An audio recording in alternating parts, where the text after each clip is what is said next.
everyone, welcome back to my channel, Bow and Arrow Tarot. Today we're going to get into a special kind of video, something a little different. This is going to be a collaboration video with myself, Bow and Arrow Tarot, and my good friend, Lady Danni, aka Landed Gentress, who is herself a master herbalist.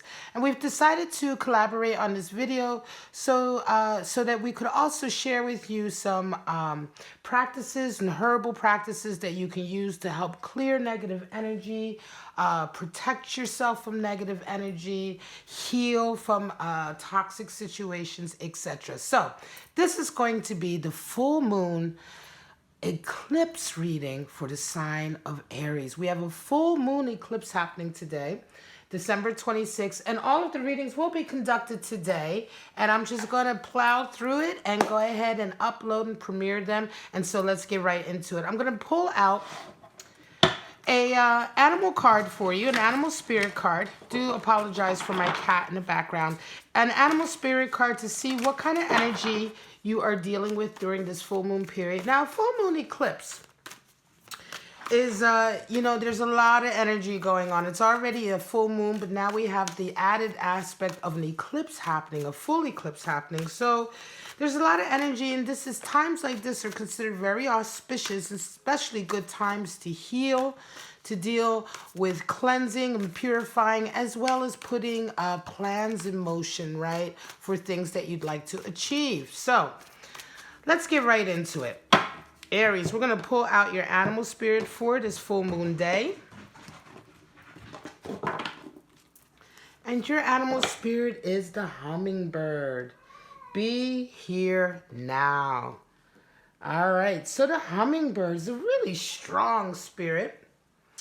It's a very spiritually resourceful animal, right? So with the hummingbird, just move to somewhere. With the hummingbird, we're talking about an animal that is not only very sort of active and industrious, very hardworking at what it does, but it is spiritually resourceful. What do hummingbirds do? They go out every day and they gather nectar. And so in a lot of ways, the hummingbird spirit really talks about being extremely present, right, in your life. Being very, very present, always having a connection of spirituality in everything that you do.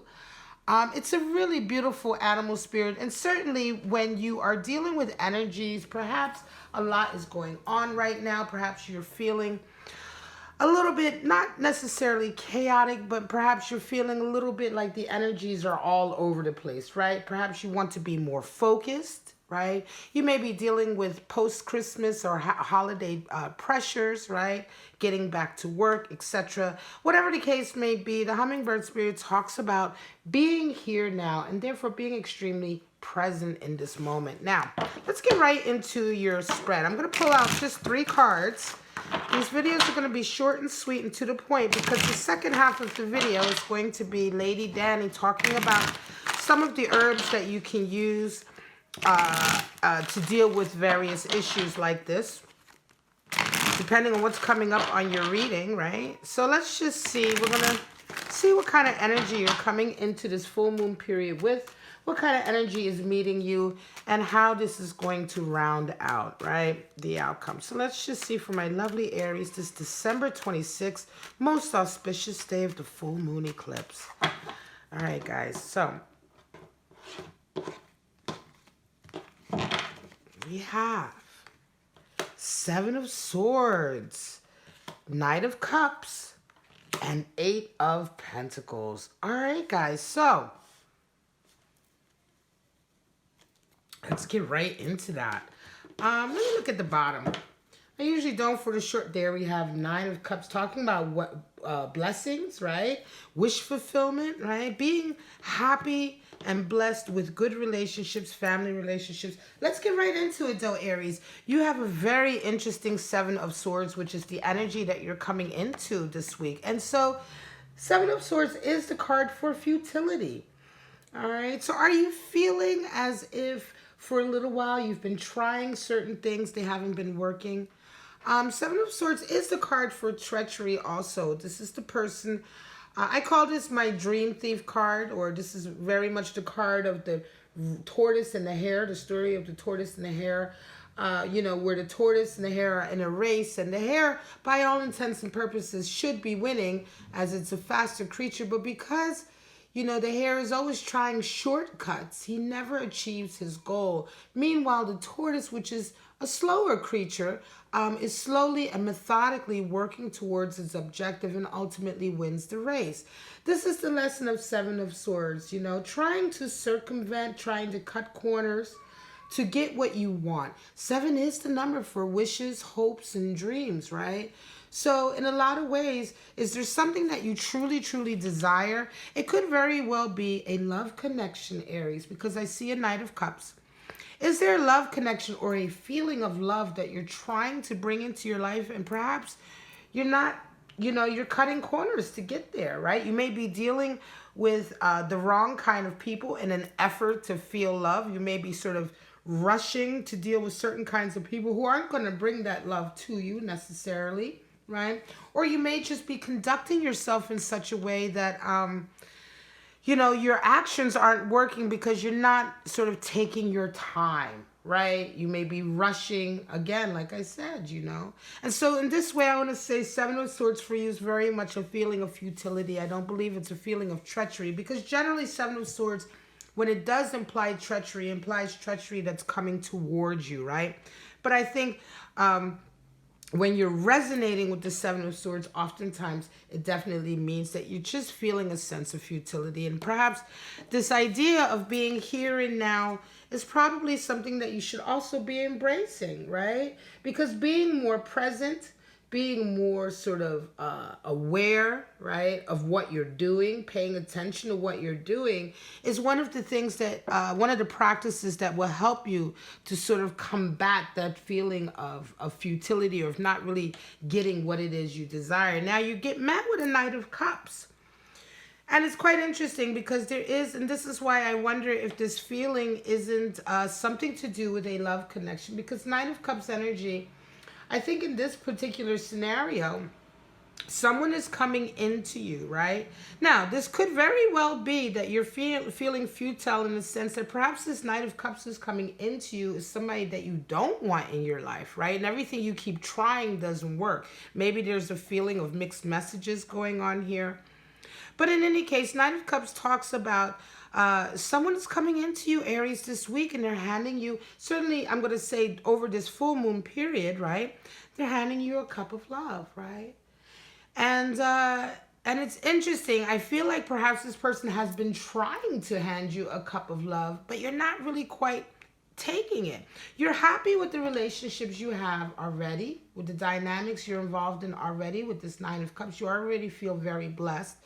And this could very much be a feeling of sort of futility in the sense that they're not getting the hint. Is that what it is? Is that they're just not getting the hint that you don't want, you know, that you actually don't want to be with them, or you actually don't want the level of connection that they're trying to sort of bring to you, right? And yet the Seven of Swords is here, you know. You round the week off with an Eight of Pentacles. And I'm going to say for some of you, Aries, your decision is to throw yourself into your work. I feel strongly here that this is a situation where you're dealing with somebody who may be overstepping their bounds, or perhaps you haven't put boundaries in place with them, right? And so everything you're doing seems to not be working. But 8 is the number for boundaries and strength. And with 8 of Pentacles, we talk about discipline, right? Here we have the discipline to sort of say, look, I've got a lot going on at work, you know, I'm going to restrict myself. I can't go out. And it almost feels to me, Aries, like this is what you're telling them this week. Like, look, you're giving them an excuse, right? It's like and it's not really so much an excuse, Aries, because you are working very, very hard, but it's quite funny. It's making me giggle because the feeling I have is that you're saying, you know what? you know, every time they try to come and talk to you, maybe they're trying to sort of ask you out on a date or just trying to have that deeper conversation. You're like, you know what? Gotta go, gotta run. I gotta get to work, or gotta go. I got something to do, or hey, hold on to that thought. We'll talk later. You know, it's like you just keep putting it off. You keep putting it off. And I think for some of you, Aries, you are indeed throwing your energy into your work and a means to sort of maybe deal with this Knight of Cups coming into you that you're just not sure about, right? Now, this is your full moon read. I'm going to keep it short and sweet. But there is negativity that can come with this, right? There is a feeling of blocked energy. And like I said, with the hummingbird spirit, we are talking about, you know, being more present, being more aware. And so I'm going to send you right over to Lady Danny because she has her portion of the video. She's going to talk to you about some herbs and a practice with those herbs that you can use to perhaps clear out some of that energy. All right, now. Hi, this is Lady Danny from Landed Gentress Handcrafted Herbals. And if you've just had your reading, perhaps you'd like to be proactive on the information you've learned. And towards that end, I'd like to introduce you to sage. Sage, Salvia officinalis, has been used since medieval times. Salvia actually comes from the Latin salvare, which means to be well, and officinalis simply means that this was a plant that was used both culinarily and medicinally. Now, this was so popular in medieval times that many monasteries grew tons of this. And why? Well, because it helps in so many different medical issues. In fact, at one point it was called the savior plant because it felt that it could really save you from virtually any illness or problem that you had. It works as a natural anti-infective, as a natural antibacterial. It will fight Pseudomonas, staph, and strep infections. It's also great in other viral infections. It helps with the hot flashes of menopause. It can help with cognitive issues because it helps fight free radicals in your body. And we believe that that may actually help with circulation and also as an anti-inflammatory help with some of those problems that end up becoming Alzheimer's or other cognitive issues. The other great thing about this was as people were getting healed after using it, then they began burning it. They would take just leaves of it and throw it on the embers just to clear the house, to disinfect it, but also to drive out any of that negativity from being ill. And that's how it began to be used psychically. People are now, and you might be more familiar seeing it in this, guys, which is a white sage bundle. Now, like I said, this was being burned in the Middle Ages just to drive out any kind of negativity and also to disinfect the area.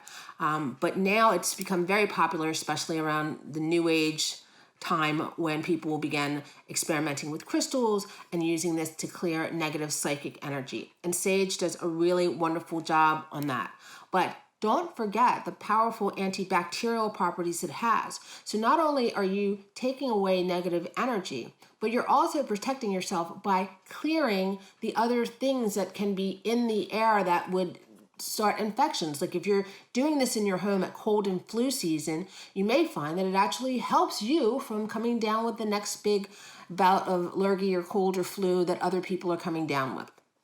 Now, if you don't know how to do this properly, I actually do have a smudge kit that's available through landedgentress.etsy.com. And in this kit, you will receive 2 bundles of sage.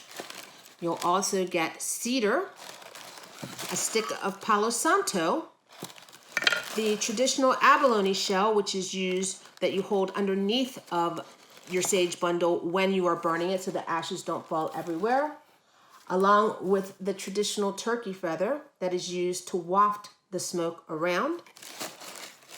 And finally, 2 scrolls. The first will give you some ideas on prayers, if you'd like to start your own ritual of cleansing on a regular basis. And the second is called Beyond Sage, which gives you some ideas of other herbs that you can burn to not only help drive away negative energy, but also usher in positive energy. And again, all of this is available through my Etsy shop, landedgentress.etsy.com. So that is it for now, but I hope to see you again real soon. And remember, Mother Nature sends her love. If you got to this part of the video, that means you've seen your reading. You've also seen Lady Danni Landed Gentress portion on the herbs that you can use to help yourself with this particular situation or scenario, dealing with some of these energies that are around you. And that's it. I'm going to say for right now, this is our collab. Bow and Arrow Tarot, Lady Danni Landed Gentress, and I do hope you enjoyed it. If you did, please like, subscribe, and share. Go to the description. You can find links to her Etsy shop and her website. And you can go ahead to some of the other links for your readings, 2020 Outlook, 2020 Love Outlook, etc. But for right now, Aries, thank you so much for watching, and I shall see you next week for the weekly. Bye-bye now.